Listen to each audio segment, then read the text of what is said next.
Mais adiante, o artigo 17 diz: a alta administração das organizações deverá estabelecer, manter, monitorar e aprimorar sistemas de gestão de risco e controles internos com vistas à identificação, avaliação, monitoramento, análise, etc., dos riscos que possam impactar a implementação e tal dos seus objetivos. Observando o seguinte: implementação e aplicação de forma sistemática, estruturada, oportuna e documentada, subordinada ao interesse público, obviamente, integração da gestão de riscos ao processo de planejamento estratégico e seus desdobramentos, as atividades, aos processos de trabalho e aos projetos em todos os níveis, estabelecimento de controles internos proporcionais aos riscos. Vejam que tudo acaba sendo ligado ao que se identificou no mapeamento de riscos, não é? De maneira a considerar suas causas, fontes, consequências, impactos, observada a relação custo-benefício, para evitar que os controles sejam mais custosos do que o benefício que eles trazem, utilização dos resultados da gestão de risco para apoio à melhoria contínua do desempenho e dos processos de gerenciamento de risco, controle e governança. No artigo 19, dispôs que os órgãos e entidades instituirão programa de integridade. Aqui, o programa de compliance anticorrupção. Programa de integridade é igual a programa de compliance anticorrupção, com o objetivo de promover a adoção de medidas e ações destinadas à prevenção, detecção, punição e remediação de fraudes e atos de corrupção, estruturado nos seguintes eixos. Aí vem uma lista grande de eixos que eu não transcrevi, nem dá tempo de tratar aqui. Quero chamar a atenção, ainda, para um detalhe. Vejam que a ideia é que o Programa de Integridade e Anticorrupção promova medidas capazes de prevenir, mas consciente de que programa nenhum será capaz de prevenir tudo, tá? De impedir que ocorra ato de corrupção, de ilicitude, de improbidade. Nenhum programa tem essa pretensão. Se tivesse, estaria absolutamente fora da realidade. Por isso ele já diz prevenção, mas também detecção, se ocorrer. E o bom programa é aquele que detecta rapidamente, detecta imediatamente, para providenciar imediatamente a punição e a remediação. Ou seja, não vamos imaginar que na avaliação da efetividade dos programas eu vou avaliar como bom aquele que impediu que nunca ocorresse. Não existe isso.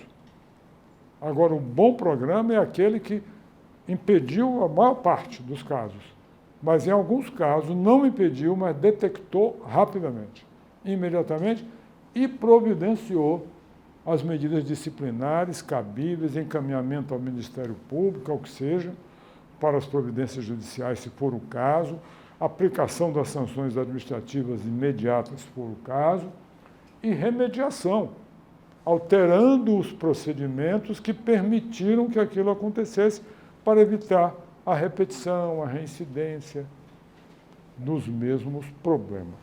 Perspectivas atuais e futuras. Aqui entra um pouco de acreditar, não acreditar. Será que vamos continuar avançando ou não vamos avançar mais? Aqui entra um pouco aí a avaliação que cada um fará para saber até onde vai apostar nessas possibilidades de continuarmos avançando no instrumental, nos mecanismos de combate à corrupção. De qualquer modo, nós podemos ter não digo a tranquilidade, mas o conforto de saber que o país já dispõe de grande parte dos instrumentos recomendados internacionalmente. Isso não há dúvida. Nas 2 últimas décadas, o Brasil avançou e muito em matéria desse instrumental. E tem utilizado esse instrumental. O tamanho do problema, claro, que é ainda muito grande e lá longe de ser resolvido, né? Talvez nunca seja, aliás, nunca será inteiramente resolvido. Terá que ser reduzido a dimensões toleráveis. Esse é o objetivo, reduzi-lo a dimensões toleráveis.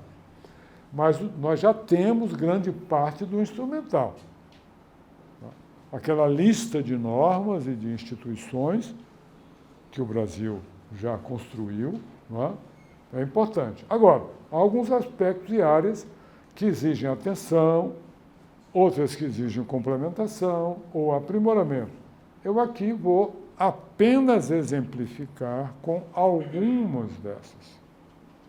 Os senhores conhecem, por exemplo, o pacote elaborado pela Fundação Getúlio Vargas, junto com a Transparência Internacional, chamado Novas Medidas contra a Corrupção. Só ali são 70 projetos, só naquele volume, são 70. Fora tantos outros que existem, tramitando no Congresso, inclusive um que eu mencionei, que eu estava participando a tarde toda, que é a modernização da lei da improbidade administrativa, e como esses, tantos e tantos outros, não é? Eu aqui vou mencionar apenas alguns. É pena que não dá para ler a parte de cima. Projeto que propõe maiores incentivos aos programas de compliance da lei anticorrupção. Ou seja, que considera que os incentivos atuais não estão sendo suficientemente incentivadores. A existência de robusto programa de compliance é essencial. Contudo, a lógica empresarial é econômica. Tais programas só são adotados quando seu custo é menor que o benefício. Então, o benefício é apenas o quê? Se minha empresa eventualmente cair nas malhas finas aí, num processo sancionador, eu vou ter a possibilidade de, no máximo, ter a minha pena de multa reduzida em 20%. Será que isso vale a pena eu implantar um programa de compliance com o trabalho que isso dá, com o custo que isso tem, para, numa eventualidade, ter uma redução só de 20%? Se a redução fosse de 50% ou de 60%, seria mais atraente? Mas, além disso, tem a coisa do acordo de leniência. Para eu celebrar um acordo de leniência, se eu quiser, eu tenho que ter um programa de compliance. Pode ser, mas, enfim, esse projeto parte do princípio de que os incentivos ainda não estão sendo suficientes.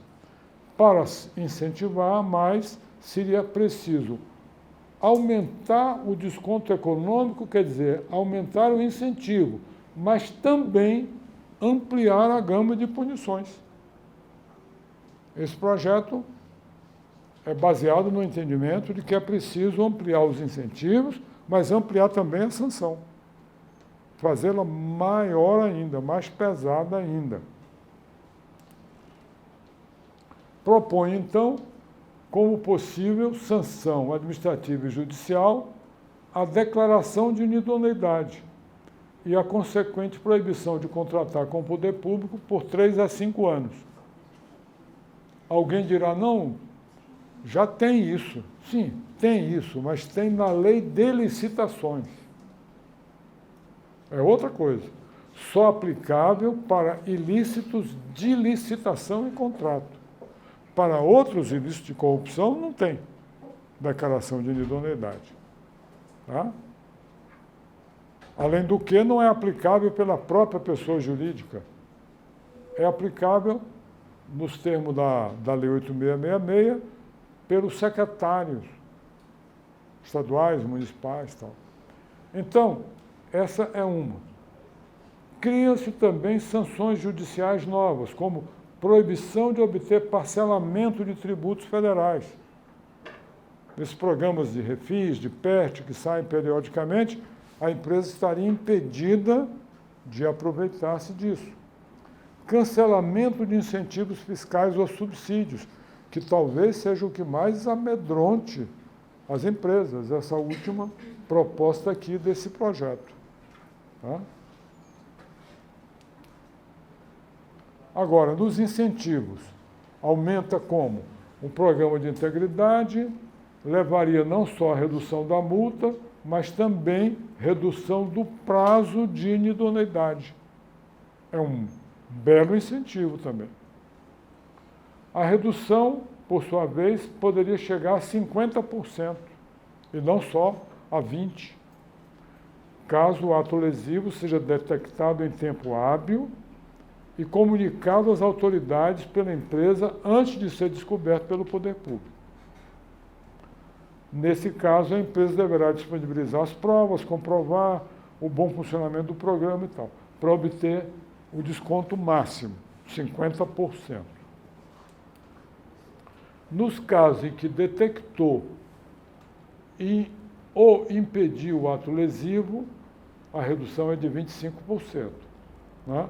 Caso fique comprovado que existe mecanismo de controle no nível exigido, mas que esse mecanismo não foi capaz de impedir tudo. Mas ela não detectou antes da administração ter conhecimento. Inovações dos acordos de leniência, que já é outro projeto. É porque os títulos estão horríveis ali, aparecendo lá em cima. Principais pontos.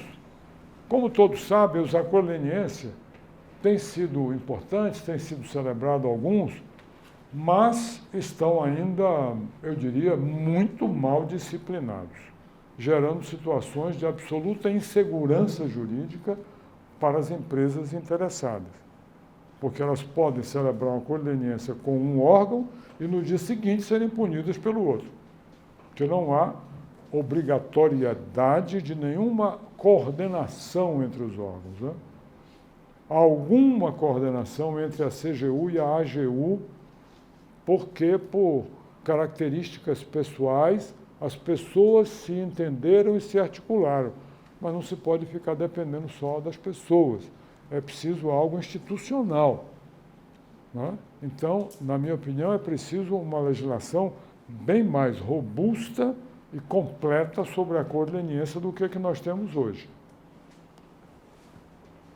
A competência, esse projeto, que não é meu, é um projeto da Fundação, ele propõe que a competência passe a ser dos órgãos centrais de controle interno ou do chefe do executivo, se não existir, no caso de prefeituras e tal. A competência passaria ao Ministério Público quando houver corrupção de agentes políticos, não apenas de agentes públicos, no sentido de servidores, mas agentes políticos eleitos. Aí passaria a competência a ser do Ministério Público. Ou quando as provas sejam vinculadas a acordos de colaboração premiada, que é da área penal, do Ministério Público, e também de atos contra a administração estrangeira. Novos requisitos seriam cooperação na investigação, compromisso de adoção de programas de compliance, monitoramento por monitor independente. Seriam outros requisitos. Redução da multa seria de até 4/5, e não 2/3, como é hoje no acordo de leniência. A proposta suspenderia a prescrição, porque hoje é só a celebração do acordo que suspende a prescrição, o que é muito ruim, porque às vezes a negociação demora muito tempo e aí a prescrição está correndo. Passaria a prescrição a ser suspensa no momento da proposta. A empresa propôs o acordo. O acordo isentaria as pessoas jurídicas das sanções do Tribunal de Contas. É claro que seria mantida a competência do Tribunal de Contas no julgamento da legalidade dos acordos. Junto com isso, vem a alteração da lei de improbidade, de modo a permitir os acordos que também é providência que está no projeto de lei que está em discussão, na audiência que eu participei hoje.